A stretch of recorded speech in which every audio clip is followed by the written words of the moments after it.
1954 সালে প্রতিষ্ঠিত জলপাইগুড়ি জেলার ক্রীড়া সংস্থা এবছর এক ঐতিহাসিক পদক্ষেপ নিল। রবিবার মিলন সংঘের মাঠে সূচনা হলো জেলার প্রথম মহিলা ফুটবল লিগ। শুধু খেলা নয়, এর সঙ্গে জুড়ে দেওয়া হয়েছে পরিবেশ সচেতনতাও। এই লিগে যতগুলো গোল হবে, ঠিক ততগুলো গাছ লাগানো হবে শহরের বিভিন্ন প্রান্তে। জেলা ক্রীড়া সংস্থার এই অভিনব সিদ্ধান্ত যেন নতুন দিশা দেখাচ্ছে ক্রীড়া ক্ষেত্রে। 26শে এপ্রিল পর্যন্ত চলবে এই প্রতিযোগিতা। প্রতিদিন বিকেল 3:30 শুরু হবে ম্যাচ। উদ্বোধনী দিনের খেলায় মুখোমুখি হয় মিলন সংঘ এবং জলপাইগুড়ি ফুটবল একাডেমি। একাডেমির মেয়েরা দুর্দান্ত পারফরমেন্সের মাধ্যমে 8-2 ব্যবধানে ম্যাচ জিতে নেয়। জলপাইগুড়ি ফুটবল একাডেমির হয়ে 4টি গোল করেন বিশাখা বর্মন, 3টি সঞ্জনা কেরকেট্টা এবং 1টি মনীষা ওরাও। মিলন সংঘের হয়ে 1টি করে গোল করেন দেলিকা রায় এবং আসকারা বাসফোর।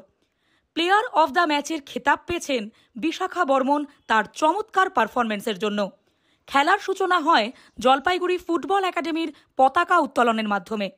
উদ্বোধনী অনুষ্ঠানে ছিলেন জেলা ক্রীড়া সংস্থার senior vice president Tapan Bagchi, Purajit Bakshigupta, মিলন সংঘের সভাপতি রমেন সেন সহ সংস্থার অন্যান্য আধিকারিকবৃন্দ।